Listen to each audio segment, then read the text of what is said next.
Bonjour mes amis, vous savez, je vois des gens qui créent des communautés sur Facebook, pour ne citer que cela, et puis un jour ou l'autre, pour des raisons qui les dépassent, ils se font supprimer leur communauté. Ça peut être une communauté de personnes qui partagent un intérêt, qui partagent une passion, une préoccupation, mais ça peut être aussi une entreprise, ça peut être un artisan. Et souvent, c'est très dommageable parce que quand ce compte a été créé, souvent, c'est des milliers d'heures de travail qui ont été dépensées à le maintenir, à l'animer, à le garder en vie, à inviter des gens et tout ça. Et quand il saute, c'est littéralement un patrimoine numérique qui disparaît. Il y a en plus des gens qui étaient en contact, qui s'appréciaient au travers ces forums et tout ça. Et sur le plan humain, c'est une perte. C'est une perte totale, en fait. Quand les gens vont se retrouver, du jour au lendemain, ils cliquent sur leur communauté préférée et elle n'existe plus. Et voilà, quelqu'un, un algorithme, quelqu'un a décidé que, voilà, que c'est fini. D'accord ? Alors, ce qu'il faut faire, il faut faire une chose. J'aimerais vous donner quelques conseils pour éviter que ceci ne vous arrive. Alors, au lieu d'aller sur Facebook, ou bien vous pouvez toujours utiliser Facebook, mais il faut apprendre aujourd'hui, enfin pas apprendre, réapprendre, parce qu'il n'y a rien de nouveau dans ce que je vais vous raconter, réapprendre à créer des communautés sur des forums. Ça veut dire que tu ne vas pas chez un hébergeur de forum. Attention, je te dis pas va chercher forum gratuit, machin, parce que si tu le fais, tu seras dans la même logique que Facebook en fait. Tu vas chez cet opérateur de forum qui va t'héberger jusqu'au jour où il va te virer. Donc je te demande pas cela. Ce qu'il faut faire la chose suivante. Il faut acheter un nom de domaine. Un nom de domaine pour ta communauté. Alors, achète un .com, un .net, si tu veux, un .org, idéalement un .com, tu restes sur le .com. N'achète pas un .fr. N'achète pas un .fr. Pourquoi ? Parce que autant les .com qui sont gérés à niveau international par une organisation qui s'appelle l'ICANN et tout ça, il n'y a pas de droit de regard. L'ICANN, donc les gestionnaires des .com, le gestionnaire central du .com, ne se réclame pas d'un droit de regard sur le contenu du site.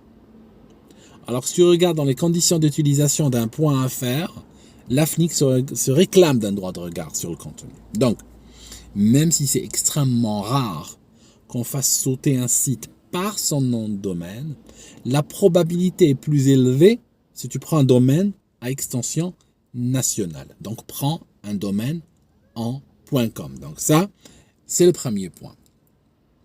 Deuxièmement, tu vas chez un hébergeur. Et ce que tu fais, tu achètes un hébergement. Tu achètes un hébergement au mois. Ne paye pas à l'année. En particulier, si tu es sur un sujet sensible et tu penses qu'il y a un risque non négligeable de censure, ne paye pas à l'année, paye au mois. Pourquoi ? Parce que si tu payes à l'année, et qu'au bout de 3 mois on te bloque, on risque de t'opposer des conditions d'utilisation ou un contrat ou n'importe quoi pour te dire on ne te paye pas. Donc, tu prends un hébergement et tu t'abonnes au mois sans engagement. Ok, ça c'est le premier point. Je n'arrête pas de parler et dire c'est le premier point, alors il y a plein de points que j'ai évoqués depuis. Important, n'achète pas ton nom de domaine chez l'hébergeur. 2 raisons à cela. Une des raisons, c'est que, financièrement parlant, les hébergeurs sont beaucoup plus exposés que les fournisseurs de domaines. Ceux qui font que de la fourniture de domaines, le risque financier est tellement bas, je crois que de ma vie, j'ai vu un seul faire faillite. Un seul cesser ses opérations. Si ça arrive, il y a un process pour récupérer ton domaine. Mais bon. Pourquoi ne pas acheter chez l'hébergeur ? Il y a une raison. C'est que si l'hébergeur te bloque, si l'hébergeur te censure, ça peut arriver, si l'hébergeur te censure, il y a une forte chance qu'il ne te donne pas ton nom de domaine. Ou bien qu'il te le donne, mais qu'il mettra des semaines, si ce n'est pas des mois, pour te le donner. Ton domaine, c'est ton droit. Par contre, l'hébergeur, si jamais il te supprime ton site du jour au lendemain, qu'il te verrouille ton compte et tout ça, tu vas te retrouver dans une situation extrêmement difficile et tu auras du mal à récupérer ton domaine de manière rapide et efficace. Pendant ce temps-là, tu as communauté est en train de mourir. Ok.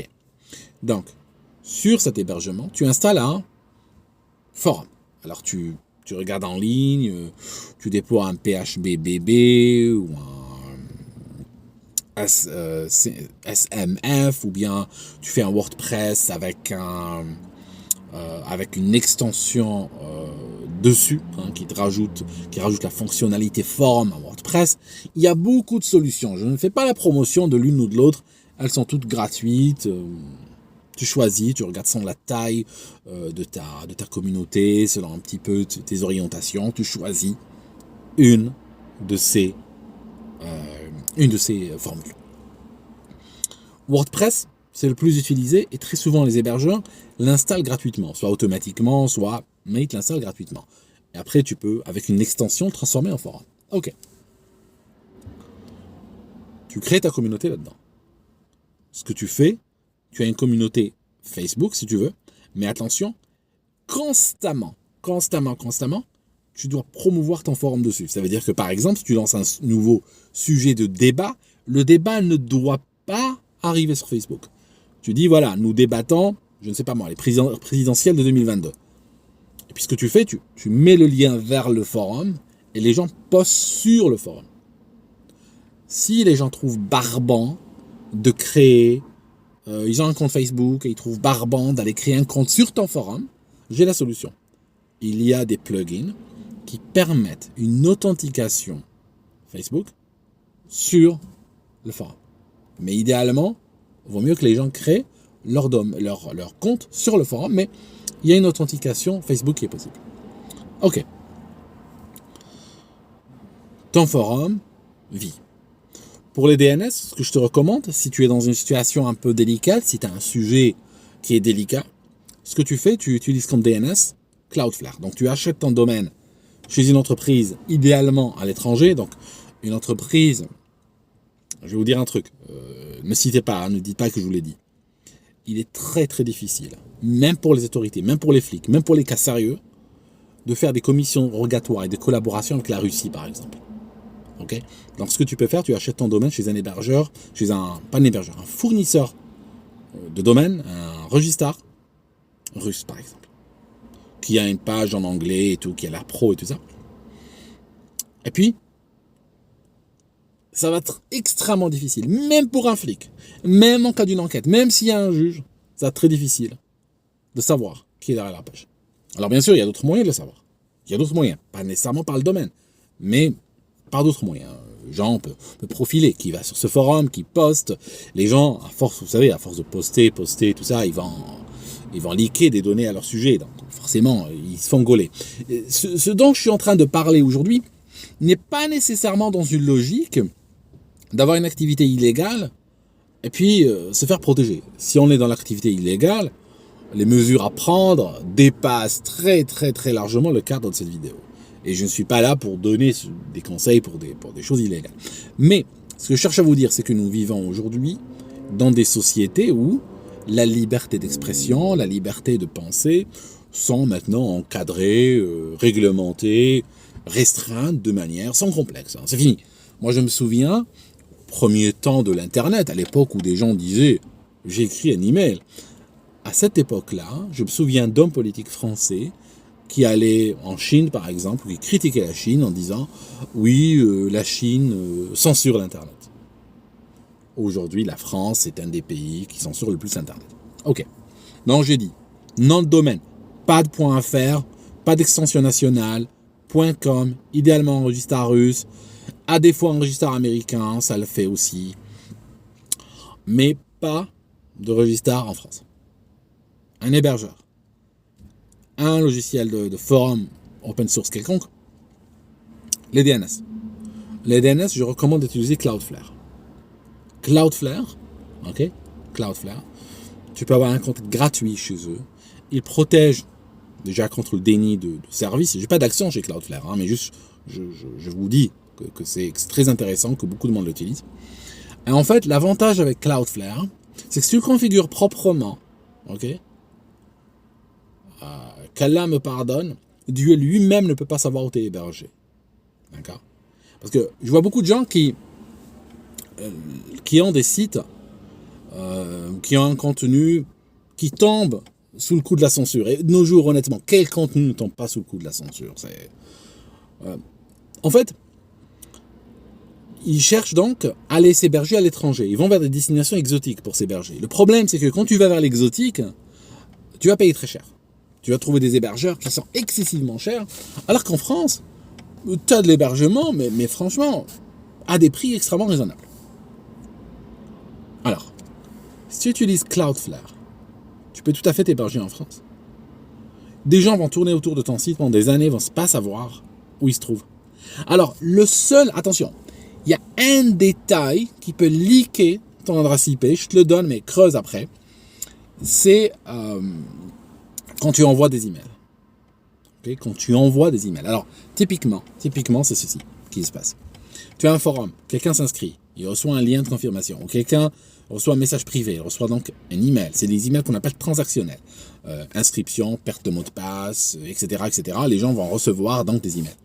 Si tu fais sortir des emails du serveur, là, on peut savoir où il est hébergé, parce qu'il y a le X-Originating IP, qui fait partie de l'entête des emails, qui n'est pas visible à l'œil nu, mais qui est très facilement explorable, qui donne l'adresse originale du serveur. Et ça, c'est très ennuyeux. Elle peut leaker ton adresse. Mais par contre, ce qui est possible de faire, c'est héberger le site en France, sur un gros serveur et tout ça. Tu blindes ton Cloudflare, de sorte que personne ne sait où il est hébergé. Et ce que tu fais, tu prends un tout petit hébergement minable, quelque part, où tu veux dans le monde, où tu veux. Et ce que tu fais, c'est que tu mets un serveur d'email dessus, et en fait, tous les emails transactionnels passent, par ce système-là. De sorte que si on va te dénoncer quelque part, si on va gueuler quelque part, on va arriver à cet hébergeur qui va dire « Oui, mais moi, je n'héberge pas ce site, je ne sais même pas où il est. » Au pire, on te ferme, parce que ce que tu fais, tu bouges un coup, tu bouges juste à côté, quoi. D'accord? Donc, il y a ce genre de choses qui sont très possibles. Alors, maintenant, autre chose. Tu fais un backup, une sauvegarde constante. Okay? La préoccupation constante de chaque webmaster, c'est de s'assurer que son site est toujours en sauvegarde. Sauvegarde chez toi. Je ne parle pas de sauvegarde qui est gardée chez l'hébergeur, parce que le jour où il te coupe, c'est fini. Certains ont la politesse ou la délicatesse de te donner de rendre tes datas. Beaucoup s'en foutent complètement. Beaucoup vont juste te fermer et tu devras les chasser pendant des mois pour que tu obtiennes tes datas. Donc ne te mets pas dans cette situation-là, ne t'expose pas. Alors, tu prends un système, chez tous les hébergeurs il y a ça normalement, tu sélectionnes pour générer des sauvegardes, et ces sauvegardes tu les renvoies quelque part ailleurs. Tu prends une FTP box chez Hetzner ou autre, tu n'as pas besoin de faire de l'exotique. Tu prends une FTP box chez Hetzner, qui est un fournisseur allemand, pour 1,99€ par mois ou autre. Tu as ta petite box quelque part, et tu balances les sauvegardes dessus, constamment. Si, un jour, tu arrives, ton site est down, tu as un email de l'hébergeur qui dit vous avez violé nos termes et conditions et blablabla, et puis nous vous virons. Ça peut arriver. Ce que tu fais, tu prends ton backup, ton sauvegarde, tu vas chez un autre hébergeur, tu la déploies, tu pointes tes adresses IP vers le nouvel hébergeur, et c'est reparti.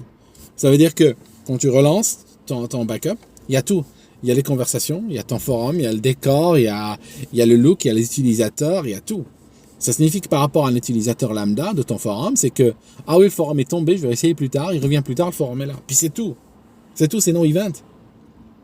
OK? Ça change de « Ah, je me log sur la page Facebook, elle n'existe plus, la communauté est morte, c'est terminé. » OK? C'est ça. Et je te rajoute un truc. Si tu utilises correctement Cloudflare, tu ne payes rien à Cloudflare, gratos. Si tu utilises correctement Cloudflare, il n'y a aucune raison que ton hébergeur te bloque, parce que ton hébergeur n'a pas la moindre idée, que tu es chez lui. Parce que ils peuvent pas, comment dirais-je, les plaintes, les internautes qui vont tourner autour de ton site pour pouvoir le faire sauter, ils savent pas où il est. Parce que quand ils vont pinguer, le site ou chercher sur le site, ils vont trouver que les adresses IP de Cloudflare. Et Cloudflare ne le dira pas où tu es, vraiment. D'accord? Donc voilà une méthodologie qui exige, alors c'est vrai que ça prend un peu plus de travail que de cliquer, créer une page Facebook, je suis d'accord. Mais l'avantage, c'est que ça t'assure une pérennité totale de ta communauté. Tu peux avoir une communauté pendant 10 ans, elle sera toujours là. Alors que sur Facebook, ils peuvent soudainement décider de changer. Ils disent, bon, par exemple, ça ne nous intéresse plus d'héberger les pages, on va vous virer dans les 3 mois, c'est fini. C'est arrivé à Google, à beaucoup d'autres, de lancer des services, et puis un jour, voir que c'est pas rentable pour eux, décider de les supprimer. Ça arrive. Tu n'as aucune garantie, c'est un service qu'on t'offre gratuitement. Tu n'as strictement aucune garantie. Rappelle-toi Google+, par exemple. Il est où Google+, aujourd'hui? Il est où le service d'hébergement de photos gratuit de Google? Ils sont où aujourd'hui? Ils ont sauté, tout simplement. Parce qu'un jour, on décide que bon, ça ne nous intéresse plus, on vire. Ou bien on les change tellement que ça ne correspond plus à ce que tu veux. Okay. Donc il est important aujourd'hui, moi j'ai envie de vous dire, d'apprendre à prendre votre liberté numérique. Alors ce que je vous ai décrit là est très simple à faire. Maintenant, si tu penses que c'est vraiment une galère, ce que je peux faire un jour, je peux partager mon écran, filmer, faire tout le process de A à Z que je suis en train de vous expliquer, de A à Z, et vous montrer, hein, ça peut prendre, je sais pas, ça peut faire une vidéo d'1 heure et demie ou 1 heure ou 45 minutes, je sais pas moi. Je peux vous montrer comment ça marche. Et c'est comme une lettre à la poste de nos jours. Okay, alors, ça exige un peu plus d'engagement qu'un Facebook, mais en même temps, tu as une pérennité absolue et totale de ta page, de ta communauté. Voilà. Ok mes amis, c'était quelques conseils que je prodigue, moi, de la vieille école, n'est-ce pas? Voilà. À bientôt.